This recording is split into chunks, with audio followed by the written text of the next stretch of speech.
Hey everyone.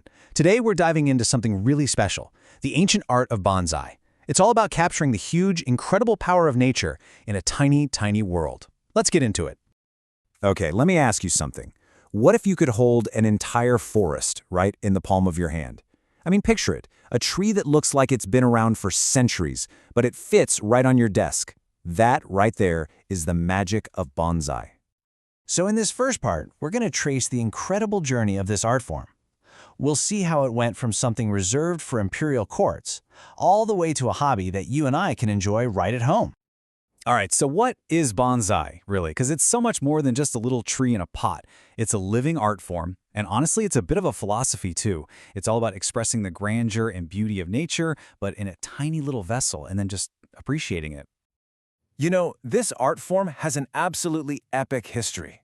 We're talking roots that go back over 1,000 years. It started out in China and was brought to Japan, where it became this thing for the aristocracy. But then, during the Edo period, it started to spread to regular folks, which is so cool. And here's a fun fact for you. The actual term bonsai is pretty modern, and the art form as we know it today really took shape in just the last century and a half. And this right here, this is a perfect visual of how bonsai has evolved. On the left, you've got this incredible, intricate, traditional masterpiece, the kind of thing that takes decades, even generations, to perfect. And on the right, something much smaller, more delicate, and, more personal. This shift, this is what our story is all about. Okay, let's get practical for a minute. You might be looking at all this and thinking, I'd need a whole workshop full of crazy tools for this. But I'm here to tell you, it's way, way simpler than you might think. Yeah, I know. Looking at a diagram like this can feel a little intimidating, but seriously, don't sweat it. To get started, you really only need the basics. We're talking a good pair of scissors for pruning, some tweezers for the tiny delicate stuff, and maybe some small pliers for wiring. That's it. You can always build up your collection from there. All right, let's talk dirt. The soil is literally the foundation for a healthy, happy bonsai. It's not just any old potting mix. It has to be this perfectly balanced recipe. Think of it this way. It needs to have great breathability so the roots can get air, it has to hold just the right amount of moisture, and it needs amazing drainage so the roots don't rot. This mix right here, it's a classic for a reason. It nails that balance. Okay, so once we've got our foundation sorted, we can get to the really fun part, the art itself. This is where we start shaping and using these amazing techniques to create the illusion of an ancient, majestic tree that's seen it all. And the incredible thing is, all this art is modeled directly on what you see in nature. These here are the 5 fundamental styles. You've got everything from the formal upright, which looks like a proud, strong tree in an open field, all the way to the cascade style, which mimics a tree desperately clinging to the side of a cliff.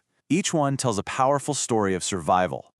And I know what you're thinking, that looks hard, but creating these amazing shapes is so much more achievable than it seems. Let's take this twisted trunk technique. It's super simple. You just take a young plant with a flexible trunk, line it up with a bamboo skewer, and then carefully wind it around. Secure it with a bit of wire, plant it, and that's it.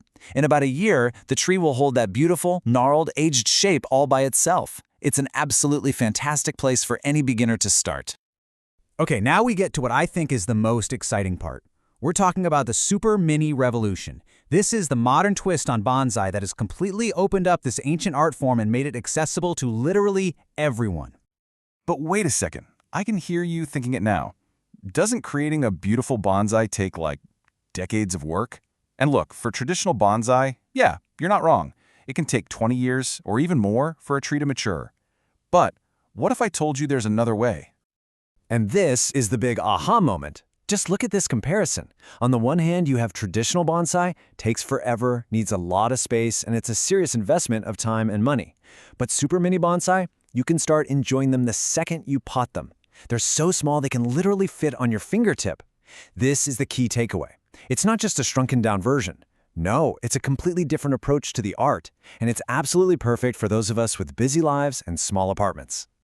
The bonsai expert Teratoshi Iwai just nails it with this quote.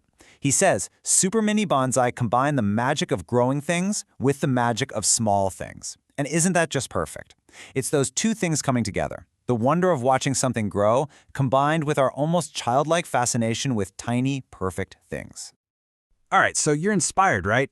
let's talk about how you can actually start your own journey and create your very first living sculpture.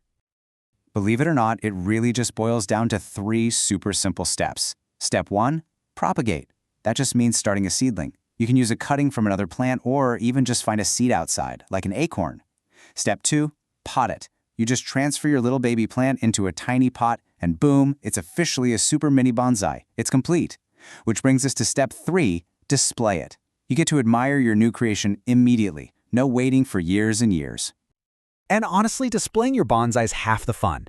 A simple little stand, a special spot on a shelf, or a sunny window ledge can instantly turn your tiny tree into this absolutely stunning piece of living art. And the best part is, there are no rules. You can use cool coasters, little decorative plates, or, and this is my favorite, you can place them next to your favorite miniature figures and create a whole little scene. Getting creative with the display is a massive part of the enjoyment. So that really brings us to the final thought here. Bonsai, and especially this super mini kind, is so much more than just growing a plant. It's about being a creator. It's about crafting an entire universe in miniature. So I'll leave you with this question. What little world will you create?